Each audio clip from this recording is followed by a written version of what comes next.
practice today. Chris Sheeran with you, and now joining the program is our Michael Kay to talk about some Yankees lineup questions here. Michael, let's first start with Aaron Judge and Juan Soto. You brought up this point with Aaron Boone on Thursday before the doubleheader in the pregame. How would it benefit the Yankees and benefit Aaron Boone in this lineup if they keep walking Aaron Judge, if they flip-flop those two in the lineup? Well, the key there is if they continue to do what John Schneider did with all those intentional walks, you've got to stop that. Now, there's a couple of things that you look into now.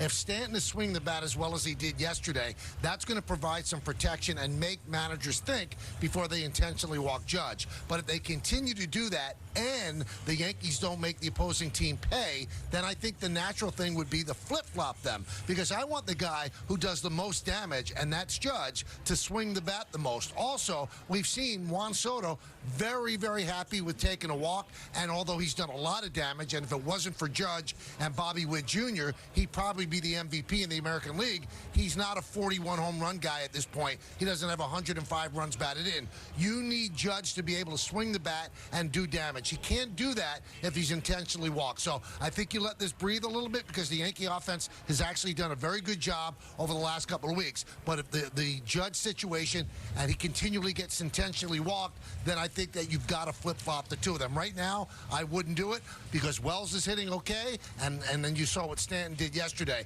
But if it does continue, it's something I would look into. Yeah, you brought up the Stanton point, Michael, which is tremendous, but I want to bring up the emergence of Wells as well. What kind of a layer of the onion does that bring up with Austin Wells doing what he's doing with his chance here?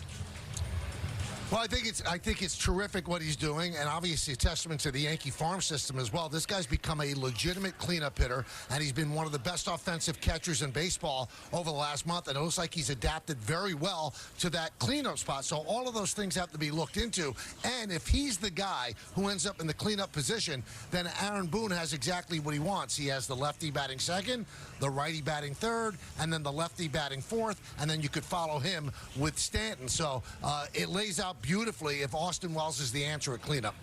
And the trade deadline brought the Yankees a huge piece of their lineup right now, Michael, and Jazz Chisholm. Another 2 home runs yesterday. You talk about lengthening the lineup all the time. What does his addition mean to this team moving forward? Well, I think it means so much in so many ways. First of all, I think the Yankees have to get more athletic as the years go by, and I think that's going to happen if you look at a situation where they have the young players playing big positions. So if they get athletic, and Jazz Chisholm is that, they're going to be able to run the bases better.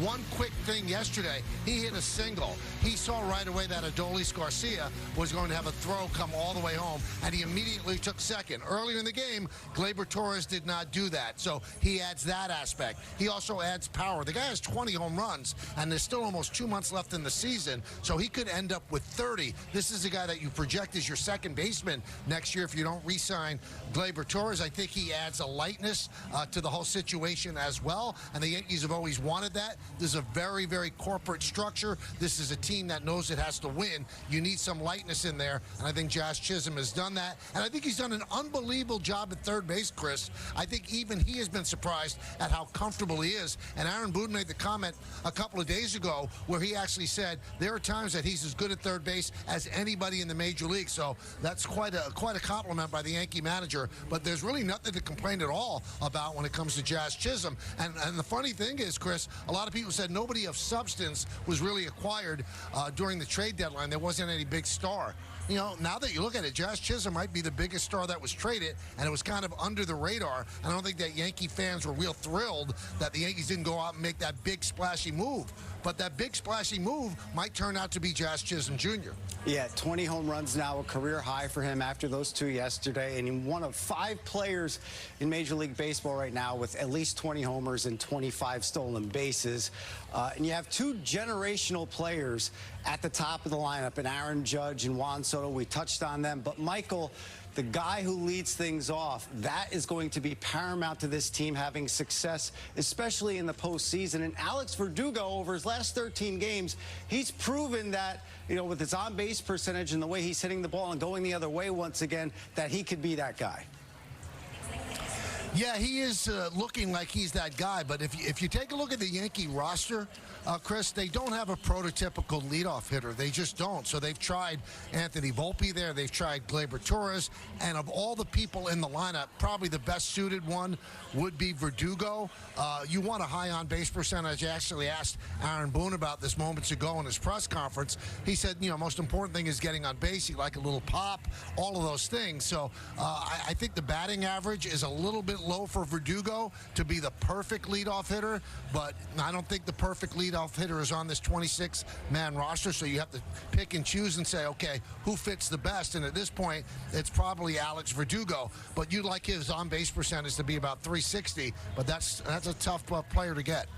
And Michael, since we asked you about the leadoff hitter, we have to ask you, who is your best Yankee leadoff hitter of all time? Well, I think the best leadoff hitter of all time, and he happened to play for the Yankees, is Ricky Henderson. I mean, this guy did it all, stole 130 bases in a season. He was a threat to hit a home run every time he came up to lead off a game. He was just dynamic. He's one of the greatest athletes, I think, in professional sports history. So it would have to be Ricky Henderson, number one. And number two, during the championship years for the Yankees, a really, really good leadoff hitter was Chuck Knobloch. He was the prototypical leadoff hitter, got on base, he took pitches, he was pesky, he could steal a bag, and he had a little bit of power as well. So those would be my top two in all the years that I've been covering the Yankees. Yeah, two dynamic players there in the game of baseball, and you had a dynamic player in the game of basketball in the booth with Paul O'Neill and Caitlyn Clark. And Michael, I'm curious, what were your impressions of her after you got a chance to meet her and talk to her? Well, obviously, I've been following her closely, and, her game is amazing. I mean, she sees the whole court beautifully. She's an instinctive passer. She's just great. I mean, that's the bottom line. But just getting a chance to talk with her and meet her, she's so impressive. She's so well-spoken. She's so unassuming. She's so humble and sweet.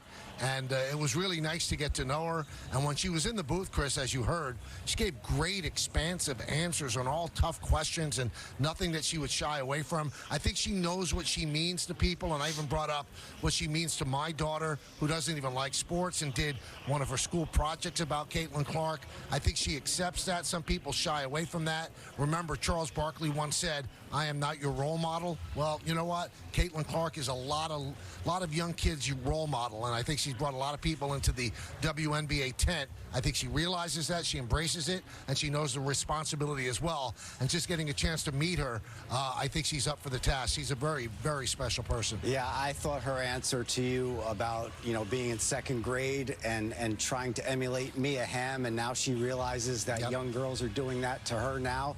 I mean, that was a tremendous answer. Michael, we want to thank you for the time. We appreciate it always when you come here on Yankees Batting Practice today. We're looking forward to the call with you later. All right, thanks, Chris. Time for another break.